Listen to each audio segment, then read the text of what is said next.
तो दास एक ऐसा ही चमत्कार परमात्मा का आप जी के साथ में आज शेयर करना चाहेगा। ये कल की घटना है।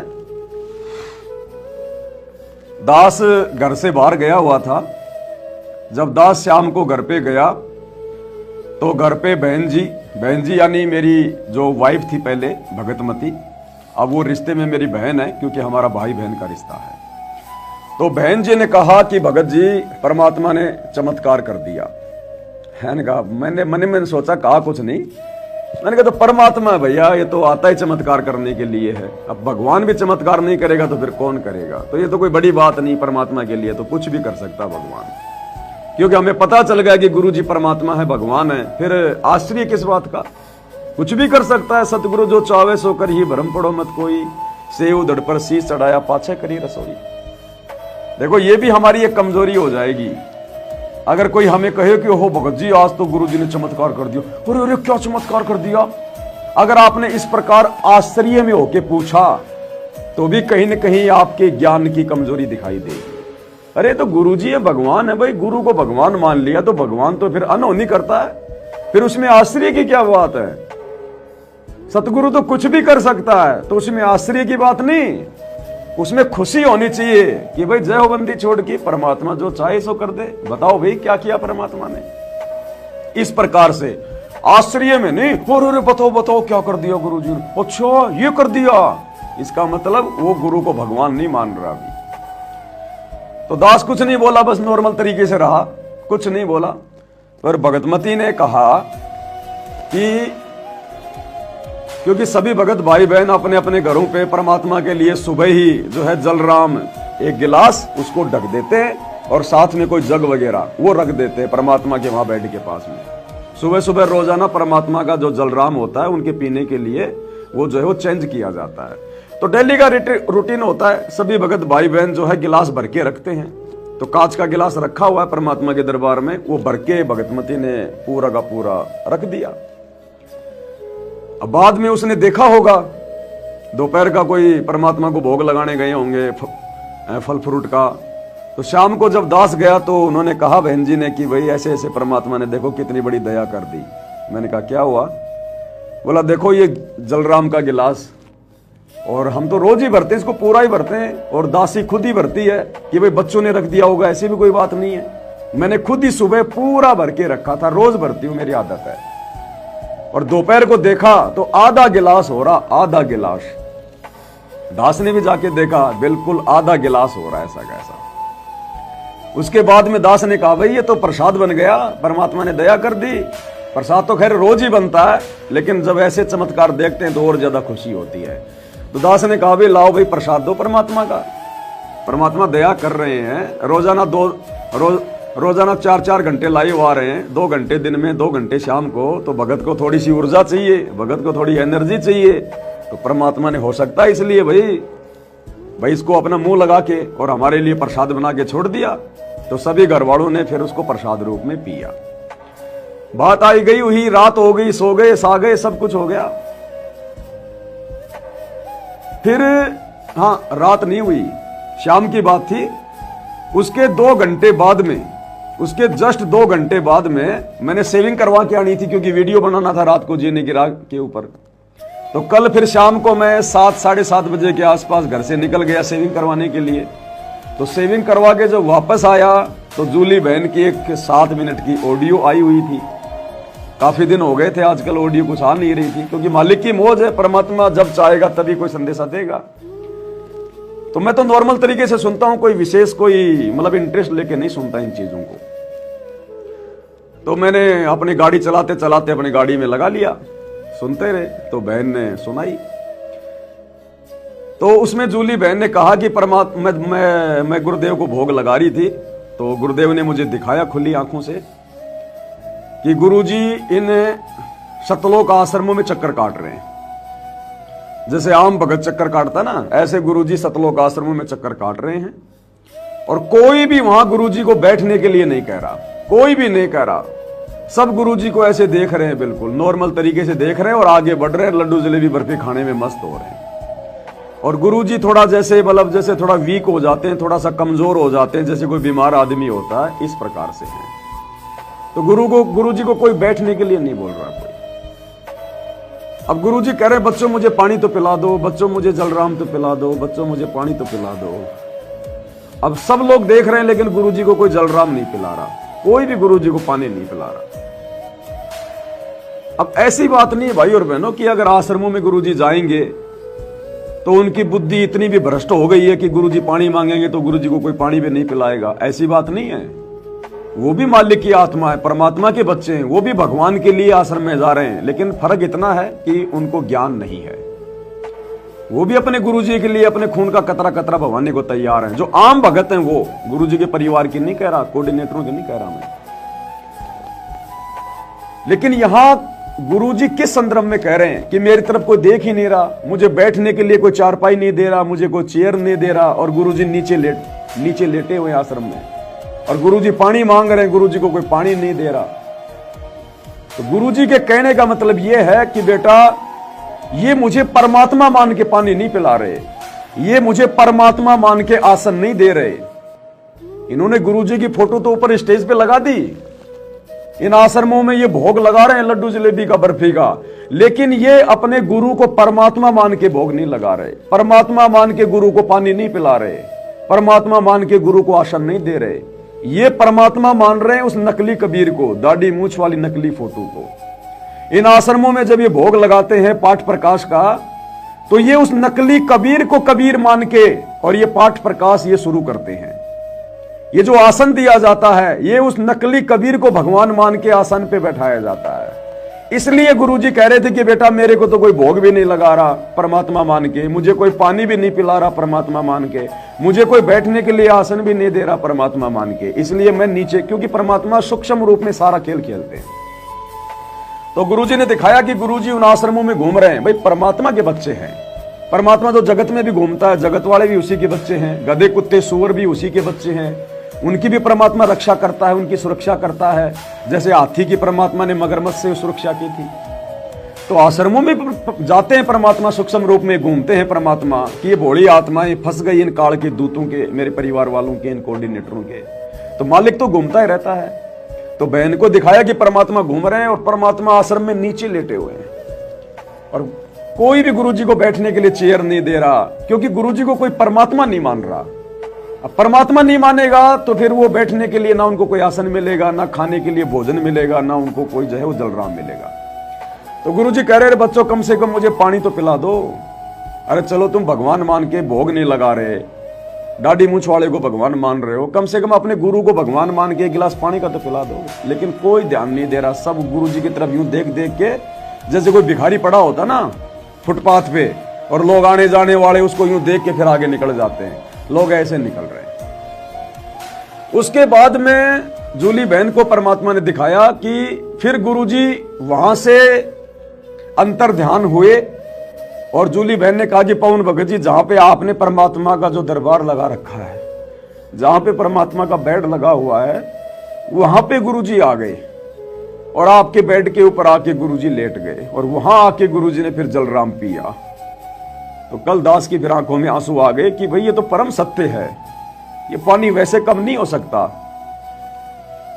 क्योंकि हमने तो चलो उसको मान लिया भाई मालिक है, मालिक की मौज है, मालिक की मर्जी है, परमात्मा ने जलराम भाई पी लिया होगा, मालिक अपने बच्चों का विश्वास बढ़ाते हैं, कोई बड़ी बात नहीं। बहुत सारे भक्तों के साथ में ऐसी जो घटनाएं होती हैं वो मतलब हो रही हैं। लेकिन उसका प्रमाण दिया फिर गुरुजी ने। 2 घंटे बाद ही जूली की ऑडियो आ गई। अब जूली को तो नहीं पता ना कि मेरी भक्तमती ने मुझे क्या बताया है, हमारे घर पे क्या हुआ है क्या नहीं हुआ, उसको तो नहीं पता बेचारी को। जस्ट 2 घंटे बाद उसकी ऑडियो आ गई कि मैं अभी अभी गुरुजी को भोग लगा रही थी, मुझे गुरुजी ने ये दिखाया। फिर गुरुजी पानी पीने के लिए आपके घर पे आए। तब फिर दास की आंखों में आंसू आए कि वो जलराम वो ऐसा वैसा जलराम नहीं था, परमात्मा भोग लगा के गए और आधा गिलास परमात्मा खाली करके गए हैं। फिर पूरे परिवार ने वो जलराम पिया परमात्मा का। उसके बाद में जूली बहन ने बताया फिर आप आए दौड़ के, और आपने देखा कि परमात्मा के पैरों में छाले पड़े हुए हैं, नंगे पैर आए हैं। फिर आपने गर्म पानी किया, रुई का फव्वा लिया, परमात्मा के चरण वगैरह धोए, साफ किए। और दास ने कहा कि परमात्मा आप क्यों जाते हो उन आश्रमों में, जब आपको परमात्मा नहीं मानते हो, आपको भगवान ही नहीं मानते, आप क्यों गए थे आप उन आश्रमों में? ये आपका कुत्ता या आपका दास 24 घंटे आपकी सेवा में हाजिर है परमात्मा, अपने शरीर के खून का टपका आपके लिए बहाने को तैयार है, आप क्यों गए परमात्मा वहां पे? तो गुरु जी ने कहा कि बेटा मेरी मजबूरी है, मैं क्या करूं, मेरी आत्मा ही फंसी हुई है, इसलिए मुझे वहां जाना पड़ता है, उनकी भी मुझे देख रेख करनी पड़ती है। तो बहन की ऑडियो आई, मैं उनके मुख से आपको सुना देता हूं। कहने का मतलब भाई और बहनों, हमने हल्के में नहीं लेना, ये परमात्मा है। परमात्मा तो चाहता है कि मेरे प्रत्येक भगत के साथ में मैं बिल्कुल यूं प्रत्यक्ष में खड़ा रहूं और ये दुनिया देखे कि देखो बाबा रामपाल जेल में भी बैठा है और अपने भगत के साथ देखो यहां भी है। लेकिन मजबूरी है, अगर परमात्मा प्रत्यक्ष में चमत्कार करेंगे तो फिर भगत का मोक्ष नहीं हो पाएगा, फिर भगत ज्ञान आधार से आगे नहीं बढ़ पाएगा, फिर वो चमत्कार को ही देख के चलेगा फिर वो। इसलिए परमात्मा शांत हो जाते हैं। तो ये ऑडियो है, सुन लीजिएगा। बंदी छोड़ सतगुरु रामपाल जी भगवान जी की जय हो बंदी छोड़ की लौट कौन और की। सत्ताई भाई जी दासी परमात्मा जी की चरण सेवा कर रही थी तो मालिक जी ने दर्शन दिए, परमात्मा ने दिखाया। दासी थोड़ा उदास सी सोच रही थी कि मतलब क्या हो रहा आश्रम में, समझ में नहीं कुछ आ रहा है। तो परमात्मा जी दास ने पूछा और बंदी छोड़ जय हो, बड़े दिनों में मालिक ने दर्शन दिए। तो परमात्मा कहते बेटा तेरी परीक्षा चल रही थी, हम ये देख रहे थे कि तू उस परीक्षा में पास होगी कि नहीं, तेरे मन में मेरे लिए क्या दोष आएगा कि नहीं। तो दासी बोली परमात्मा आपकी दया है। दासी तो सपने भी ऐसा नहीं सोचती, प्रार्थना करती है कि अगर ऐसा कभी हो तो मालिक इस शरीर से प्राण छुड़वा देना, पर कभी मन में दोष ना आए। मालिक जी ने दिखाया। दासी बोली परमात्मा सब क्या हो रहा आश्रम में, समझ में नहीं आ रहा। तो परमात्मा कह रहा है जैसे चिकने घड़े होते हैं ना, उनके ऊपर कितना भी पानी डालो उन्हें असर नहीं पड़ता, ये चिकने घड़े बन गए हैं, इन्हें तुम कितना भी समझाओ कुछ भी कर लो ये अपनी आदत से बाज नहीं आएंगे। दासी ने बोला कि हे मालिक जिस आश्रम में आपकी महिमा होनी चाहिए, गुणगान होना चाहिए, आपकी चर्चा होनी चाहिए, आपकी महिमा करनी चाहिए कि परमात्मा आपने क्या क्या किया, हम नीचों को कैसे दया की, किस तरह से अपनी शरण में दिया। उस जगह पे राम कथा चल रही, काल की कथा, जिस पाखंड से आप जी ने हम सबको बाहर निकाला और उसी में ये लोग घुस रहे हैं। तो परमात्मा हंसने लगे, कहने लगे, परमात्मा ने दिखाया धोती कुर्ता पहने एक खटिया पड़ी उधर बैठे हैं, जैसे राजा महाराजा लोग बैठते ना इसी तरह से। तो परमात्मा कह रहे एक होता है जीवित मरना भक्ति मार्ग में, कोई कुछ कहे तो असर नहीं होना चाहिए, मैं नियंत्रण भक्ति मार्ग में आगे बढ़ना, और एक होता है जगत के हिसाब से जीवित मरना। ये लोग है ना काल की भक्ति में जीवित मर रहे हैं, हम इन्हें इतना समझा रहे, पवन बेटा इतना समझा रहा, फिर इनके जून नहीं रिंग रही क्योंकि ये जीवित मर चुके हैं। ये इतने माया में अंधे हो चुके हैं कि अपने भगवान को, अपने गुरु को, अपने बाप को सब भूल गए, बस ये उस माया के दलदल में घुसते चले जा रहे हैं। फिर दासिन का परमात्मा जी बहनें भी दोस्त बोलती हैं, तो परमात्मा हंसने लगे, कह रहे मंद बुद्धि प्राणी हैं। तो दासिन का परमात्मा क्षमा करना, आप तो जानी जान अंतर्यामी है, सब कुछ जानते हैं, आपको तो सब पता है, आपके हृदय, सबके हृदय के आप जानते हो, फिर भी दासी का मन करता है आपसे बात करने के लिए, इसलिए दासी ऐसा बोल रही है। तो परमात्मा हंस रहे, दासी के सर पे हाथ फेरा, हंसने लगे।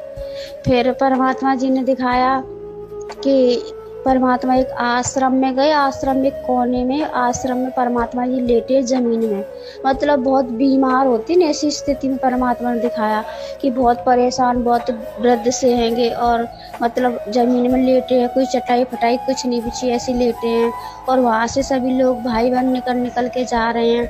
तो परमात्मा से पानी मांग रहे हैं कि पानी दे दो, पानी दे दो, कोई पानी की सुन ही नहीं रहा, सब मतलब ऐसे गुरुजी को नज़रअंदाज करते जा रहे हैं, कोई नहीं सुन नहीं रहा है, बिल्कुल भी नहीं देख रहा है।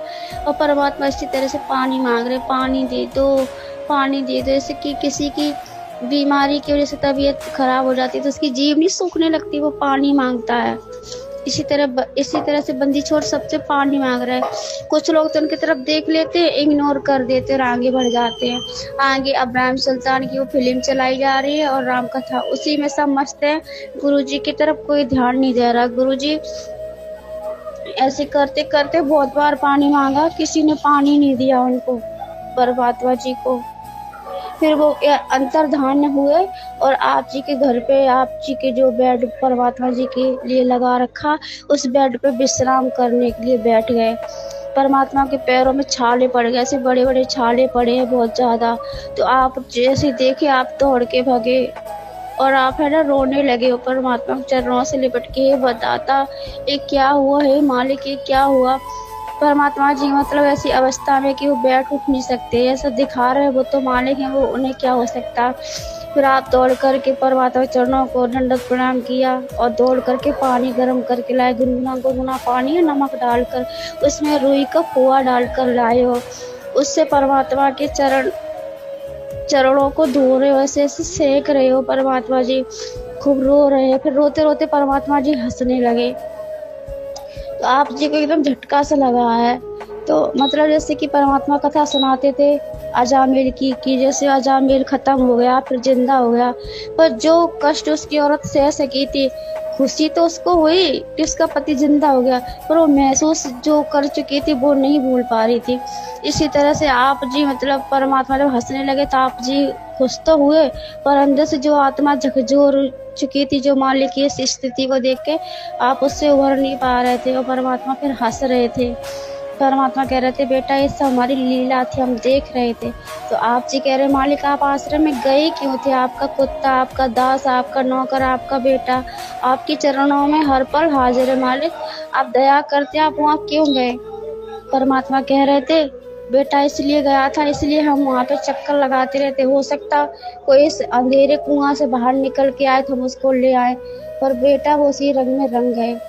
फिर परमात्मा रोने लगे। परमात्मा कह रहे हमने इतनी साल इनको ज्ञान दिया, सब कुछ सिखाया सुनाया, पर इनके कोई असर नहीं पड़ा बेटा, ये हमारे नहीं है।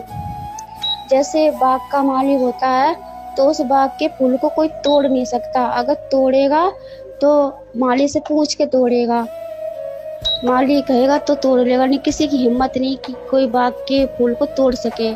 इसी तरह ये मैनेजमेंट वाले का अब माली नहीं है, तो ये है ना बाग उजड़ गया, इसकी मर्जी जो जिसका मना है वो करो, कोई मतलब नहीं है। और सत्सेवकों का माली है आपका गुरु, आपका परमात्मा, उसे कोई छू नहीं सकता, उसे कोई हानि नहीं पहुंचा सकता। इसी तरह समाश्रम में जाते, क्योंकि जो दास ने बाग लगाया था वो खराब हो चुका, माली हर कोशिश करता है अपने बाग को संभालने की, जी जान लगा देता है, तरह तरह की दवाई तरह तरह की चीज़ लाता है कि मतलब ये बाग हरा भरा हो जाए। जब वो नहीं होता हरा भरा तो माली उसे पे छोड़ देता है, उसे लगता है कि अब ये सुधरने वाला नहीं, इतनी मेहनत क्यों करे, फिर वो नया बाग लगाता है दूसरा। इसी तरह से मैनेजमेंट जो बाग था ये खराब हो चुका है, और अब तुम्हारे गुरु तुम्हारे इस दास ने दूसरा बाग लगाया। सत्सेवक हमारे बाग हैं, इनकी देख रेख हम हमेशा करते रहते कि इन्हें कोई मतलब अनहोनी ना हो जाए, इन्हें कोई आपत्ति ना आए, कोई जानवर कोई वैसा इन्हें आके तोड़ ना ले, खा ना ले। इसी तरह से परमात्मा हंस रहे और फिर कहने लगे, तो आप जी कह रहे परमात्मा दया करना हम नीचों पर, हम तो आप ही के बच्चे हैं। सभी सत्सेवक भाई बहन मालिक के चरणों में सभी लोग बैठे हैं और परमात्मा इसी तरह से सबको बता रहे हैं कि आप हमारे बगीचा हो, हम आपके माली हैं। बस परमात्मा जी ने इतना ही दिखाया। बंदी छोड़ सतगुरु रामपाल जी भगवान जी की जय हो, जय हो बंदी छोड़ की लौट पनी हो। ये है भाई और बहनों जलराम का वो गिलास है जो हम लोग जो रखते हैं वहाँ पर, ये जलराम का गिलास है, आप देख रहे होंगे ये आधा जो है ये भरा हुआ है, ये पूरा भर के हम रखते हैं रोजाना, सभी भाई बहन रखते हैं अपने घर पे। उसके बाद देखो ये आधा जो है ये हो रहा है। तो परमात्मा ने फिर जलराम लिया, और अभी अभी बहन जी बता रही हैं कि सुबह परमात्मा को भोग वगैरह लगा रहे थे, तो परमात्मा ने दिखाया कि परमात्मा जो चरण पादुका रखी है घर पे, परमात्मा उनको पहन के गए हैं, चरण पादुकाओं को भी परमात्मा पहन के गए हैं सुबह। तो ये तो परमात्मा है, सतगुरु जो चाहे सो करी भाई और बहनों। परमात्मा कुछ भी कर सकता है, लेकिन मजबूरी है वर्तमान में, क्योंकि एक तो ये परीक्षा का समय है और दूसरा ये ज्ञान मार्ग है, पिछली पीढ़ी का समय है, इसलिए परमात्मा जानबूझ के ये प्रत्यक्ष चमत्कार नहीं करेगा। हाँ, जब उसकी मर्यादित आत्मा के लिए जरूरत पड़ेगी तो परमात्मा सैकड़ों रूप बना के खड़ा हो जाएगा दुनिया के सामने। जब उसकी भगत की आन बान शान पे कोई आंच आएगी तो परमात्मा फिर अपनी आत्मा के लिए कुछ भी करेगा, फिर कुछ भी, जैसे खंबा फाड़ के नरसिंह रूप में प्रकट हो गया था। इसलिए भाई और बहनों, हमने दृढ़ विश्वास रखना है। ये काल का लोक है, केवल विश्वास ही नहीं बनने देता काल, ये डगमग रखेगा किसी न किसी बहाने से।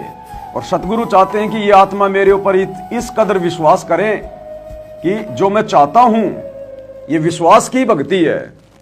देखो, ये तीनों समय की आरती, ये मंत्र करना, ये पांचों यज्ञ केवल परमात्मा हमारे को इस काल के लोक में बिजी रखने के लिए देते हैं, ताकि हम बिजी रहें, हम लोग व्यस्त रहें, फालतू की बकवादों में हमारा ध्यान ना जाए, वरना खाली दिमाग शैतान का घर।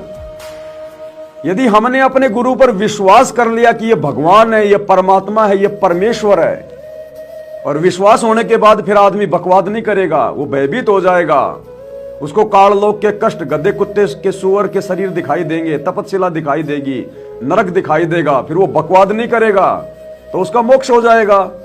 तो बाकी जो क्रिया हैं, ये तो केवल परमात्मा हमारे को काल के लोक से ध्यान भटकाने के लिए, काल की बकवादों से हमारा ध्यान हटाने के लिए, तीनों समय की आरती, मंत्र, पांचों यज्ञ है, ताकि हमारा ध्यान जो है काल की बकवादों से साइड में रहे। ये जरूरी भी है। ऐसी बात नहीं है कि भाई हमने गुरु पे विश्वास कर लिया, गुरु को भगवान मान लिया तो हमें अब फिर आरती नहीं करेंगे या मंत्र नहीं करेंगे। आजीवन करने पड़ेंगे, उसी भाव और श्रद्धा से करने पड़ेंगे। ये चीजें एक दूसरे की पूरक हैं। इन सभी चीजों के किए बिना, भक्ति के किए बिना हमारा विश्वास नहीं बढ़ सकता, और विश्वास के बिना हमारी भक्ति सफल नहीं होगी। तो दोनों चीजें हमने करनी है, पैरेलल, समानांतर साथ ये चलती है। तो बहन कह रही है कि गुरुजी ने दिखाया कि सारे सत्सेवक भाई बहन गुरुजी के चरणों में बैठे हैं, और गुरुजी कह रहे हैं कि बच्चों, मैंने बाग लगाया था, यानी 1994 से जो बाग लगाया था, 2014 में वो बाग इतना खराब हो गया, इतना गंदा हो गया कि माली क्या करता है, बाग को जल्दी से नहीं उजाड़ता। पहले उन पौधों की देख रेख करेगा, उनका इलाज करेगा, उनको दवाइयां देगा, कोई खाद वगैरह डालेगा कि हो सकता है मेरा बाग फिर से ठीक हो जाए। लेकिन जब वो पौधे किसी भी प्रकार से ठीक नहीं होते हैं तो फिर माली ने मजबूरन उस बाग को उजाड़ना पड़ता है, फिर नए तरीके से बाग लगाना पड़ता है, पेड़ पौधे लगाने पड़ते हैं। तो गुरुदेव भगवान ने 1994 से 2014 तक जो बाग लगाया था, उस बाग में काल के एजेंट आके घुस गए। उनके बेटा बेटी, भाई बंधु, रिश्तेदार, ये कोऑर्डिनेटर हैं जो गुरु को परमात्मा नहीं मानते, इन्होंने अन्य पौधों को भी खराब करना शुरू कर दिया। संगत माही कुसंगत उपजय, जैसे बन में बांस, आपे घिस घिस आग लगा ले, करे बनखंड का भी नाश।